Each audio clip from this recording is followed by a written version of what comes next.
En Deuteronomio 18:10 dice: No se ha hallado en ti quien haga pasar a su hijo o a su hija por el fuego, ni quien practique adivinación, ni agorero, ni sortilegio, ni hechicero, ni encantador, ni quien pregunte espíritus, ni mago, ni a quien consulte a los muertos. Y pues así abrimos Omar con H presenta Conspiranoia para decirle que todas las personas que hacen ese tipo de cosas están condenados hacia el infierno. Pero bueno, ahora en este capítulo del podcast, si escucharon el pasado, que es sobre la Ouija, y pues que está muy pegado con el espiritismo. Ahora vamos a hablar sobre las mesas parlantes o mesas giratorias, que también están muy relacionadas con esto de espiritismo de Allen Kardec, pero también muy relacionado pues con todo este movimiento del ocultismo y espiritismo que se dio a mitad del siglo XIX. Así que si vuelven a escuchar unos nombres o algunos nuevos conceptos es porque pues todo está relacionado, ¿no? Por ejemplo, en Estados Unidos en 1840 se estaban desarrollando muchas sectas y movimientos espirituales. Las hermanas Fox establecieron un código de golpes para comunicarse con sus seres queridos muertos y al mismo tiempo presenciaron varios fenómenos paranormales. En Estados Unidos empiezan a aparecer más medium y otras formas de comunicarse con los espíritus, entre ellas las mesas giratorias. Ese fenómeno llega a Europa y hay experimentos de mesas giratorias en Alemania y Francia y se ingenian códigos de comunicación con los espíritus mediante golpes y tableros parlantes, ¿no?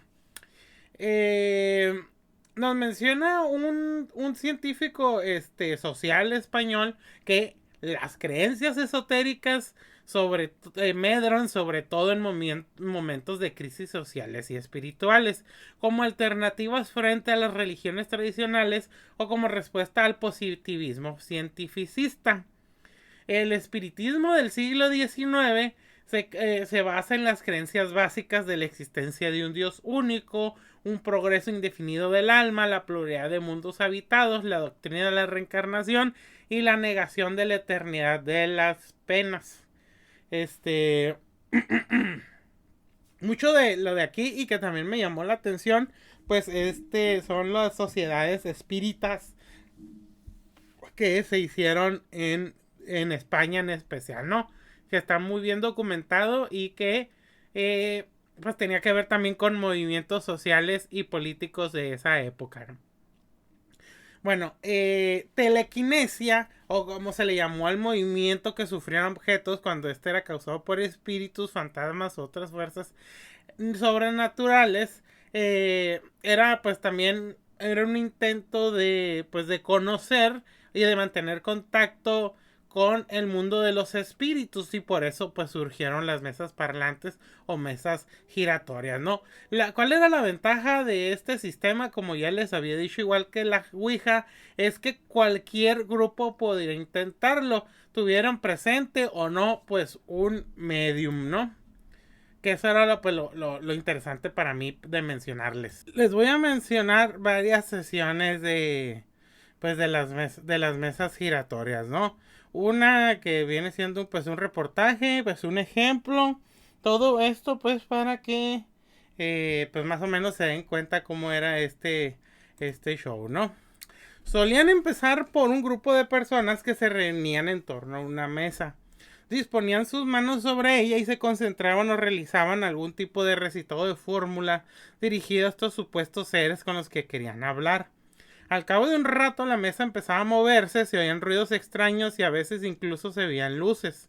En algunas ocasiones los movimientos de la mesa eran tales que los reunidos no podían contenerla. Cuando la mesa parlante iniciaba la danza era el momento de establecer con ella o con los seres que la agitaban un código para poder conversar. Esto solía limitarse a pocas palabras que quedaban reflejadas en golpes. Al parecer las sesiones eran muy movidas y vistosas. La mesa podía llegar a levitar, se sentían extrañas corrientes de aire y algunas veces otros objetos de la sala de las sesiones se movían también. Allan Kardec, o su nombre real, que era Hippolyte Léon Denisard Rivail, fue un médico y educador francés que se interesó por los fenómenos relacionados con el espiritismo y en especial la comunicación a través de objetos como las mesas parlantes. Él, una vez descartado los fraudes, quedaban un número de casos que eran inexplicables y él pensaba que únicamente podían deberse a la fuerza mental de los ahí reunidos y también a la verdadera presencia pues de espíritus, ¿no? Hizo muchas pruebas con mediums que documentó y escribió varios libros sobre el tema, llegando al convencimiento que la comunicación con el otro mundo era posible. Él menciona sobre las mesas parlantes que los espíritus rondan alrededor de cualquier mesa, estemos intentando hablar con ellos o no. Así que no es de extrañarnos que si al sentarnos en grupo o en una mesa empezamos a sentir movimientos inesperados, ¿no? Esto que les voy a platicar ya viene siendo como cosas de España que son sumamente pues interesantes, ¿no? Lo siguiente que les voy a mencionar fue lo que dijo el padre Fray Juan Vila de la Orden de los Predicadores, pronunciada durante el discurso de apertura de los estudios de la Universidad de Manila el 2 de julio de 1877. A veces los espíritus, por medio de golpes convencionales, responden a las preguntas o cuestiones que se proponen. Otros, cogiendo violentamente la mano del medium, la fijan sucesivamente sobre varias letras de un alfabeto de antemano preparado para formar dicciones y oraciones enteras. Sucede por el contrario que, impelida por una fuerza irresistible, la mano del mismo medium, después de adquirir una rigidez extraordinaria, escribe a veces con asombrosa rapidez sobre materias completamente ignoradas por el que sirve de instrumento, o contra sus propias convicciones, o en un lenguaje del todo desconocido para la persona de tales cosas escribe por fin. En casos dados, el mismo espíritu es el que, por medio de un lápiz colocado sobre una mesa o suspendido en el aire, escribe páginas enteras sobre diversas materias con su tecnicismo propio, o dibuja con una maestría y primor tal que a primera vista se descubre que aquello es obra de un ser superior en conocimientos artísticos a los mejores pintores y artistas del mundo. Una de las cosas que también mencionan pues es lo de la escritura automática que se le dice, ¿no? Ahora, esto que les voy a mencionar es lo que se escribió en el periódico La España el 10 de mayo de 1853. Describe una sesión de mesa giratoria. Habían transcurrido 35 minutos desde que se principió el experimento, cuando la mesa empezó a bambolearse con el movimiento oscilatorio de sur a norte. Emprende de improviso un movimiento de rotación de derecha a izquierda, levantándose entonces las personas que formaban la cadena, separándose las sillas y siguiendo el movimiento de rotación de la mesa. Se observó que la velocidad iba aumentando, que la mesa experimentaba movimiento de traslación y que en todos esos movimientos se presentaban siempre inclinadas hacia el norte. Después de unos 2 minutos de duración del movimiento giratorio de la mesa, haciendo un esfuerzo sobre ella, los individuos de la cadena se detuvo y las personas volvieron a sentarse. Bien pronto se presentó de nuevo el movimiento oscilatorio y enseguida el giratorio, siendo más rápido que la primera vez. Pero habiéndose caído una de las personas que formaban la cadena, la mesa quedó instantáneamente inmóvil. Más como la misma persona volviese a cerrar el circuito con mucha presteza, aún había transcurrido 2 minutos que la mesa manifestaba ya girándose interrumpidamente otra vez el movimiento. Y pudieron entonces observarse muy bien las oscilaciones e inclinaciones sucesivas de la mesa en distintos sentidos, ¿no? Eso es lo que menciona esa nota. El éxito de las mesas parlantes se debió a gran parte pues de que no necesitabas un especialista para hacerlo, no necesitaba tener pues poderes o tener medium calificado, cualquiera podía hacerlo, desde el más creyente hasta el más incrédulo. Pero mucha gente se juntaba y se divertía con estas cacofonías y repiques de los muertos. De hecho era así como que en vez de vamos al bar, pues vamos a las mesas giratorias, ¿no? O mesas parlantes. Entonces pues esto pues digamos es como la mamá o el papá del tablero de la pues de la ouija, ¿no? Alan Kardec pues decía que todo esto pues era que era muy peligroso de hacer, porque no sabías si el espíritu que venía pues era un espíritu tranquilo, violento, o depende cómo murió. También Eliphas Levi mencionaba que no es casual ni banal que algunos muertos estaban queriendo saciar sus apetitos, por lo cual querían hacer como que posesiones de cuerpos para poder comer, y así pues pasaba todo eso de las mesas, ¿no? Eh, Esto que también les voy a contar es un reportaje del periodista Juan del Sarto para el periódico Mundo Gráfico en 1931. El reportaje lleva por título "En el mundo prodigioso de lo inmaterial, cómo se celebra una sesión de espiritismo en el Centro Platón, detalles e incidencias originalísimas de este acto", ¿no? El Centro Platón, en ese tiempo el presidente era el señor Antolín Santo Domingo, un hombre culto y benévolo que le enseñó a los periodistas las instalaciones del local, aparte iba un fotógrafo. Les presentó a la junta directiva, los médiums, videntes y tratadores que intervendrían en la sesión. El salón queda en una penumbra mayor, casi oscuras. Unos hermanos acaban de atenuar más la luz. El silencio es absoluto. En el estrado un hombre y una mujer colocan una campanilla, una botella de agua y un simbólico velador y unas cuartillas. Suena una voz varonil solemne. "En el nombre de Dios Todopoderoso, hermanos, vamos a dar comienzo a la sesión. La primera parte es teórica y cultural. Se leen discursos y tratados de filosofía espiritual. Los allí presentes prestan atención y permanecen en absoluta concentración. El conferenciante les instruye y va preparando el ambiente. Acto seguido el medium ocupa el velador y comienzan las manifestaciones de espíritus.